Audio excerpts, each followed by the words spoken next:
that this city had its own army and cannons, they would cope even without their help. Xavier stared at the aristocrat in shock and thought that in moments of crisis Lloyd showed resourcefulness and motivated not to give up. He was a man who did not give in to difficulties. The brown-haired man squeezed the oar and said that they themselves were up to their necks in work to waste time helping the residents of other cities. Now was not the time to play the hero. The knight looked at the master coldly and realized that, in the end, this is who he is. Notice, Xavier's closeness to you has decreased by 5 points. Empathy towards you +1. Relationships with active characters have worsened slightly, but this will not affect RP. RP amount 1901. The knight drew his sword and declared that he would deal with this. The hero flinched and shouted for the swordsman to stay still, otherwise he would die. The interlocutor jumped up and stepped on the sword, using explosive force. He rushed towards the city as if on a surfboard, moving further and further away from the master. The soldiers ordered all combat power to be used. The cannons fired at the monster. Shells rained down on the Titan, but we were not scratched. The soldiers looked at the enemy in fear. Giga growled, intending to kill the people. The monster fired something, destroying the tower. His eyes were burning with the desire to destroy everything.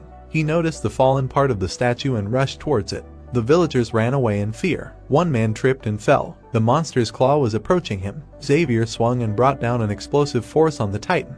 His blade touched the enemy, allowing the man to survive. The knight looked forward in shock, not believing that the attack did not work. The guy flew into the building, and the monster roared with renewed vigor. The swordsman took a fighting stance and frowned. The claw was approaching him, but the warrior managed to jump away in time. Giga fired again. His attack was approaching Xavier. He held his sword in front of him, realizing that he could not hold back the enemy. The wave swept him away, and the guy hit the wall. The knight fell to the ground and hurried to get up, leaning on his sword. A monster loomed over him. The blonde pressed his lips together and thought that the monster had taken the bait. That was it. The boy knew that he would never be able to resist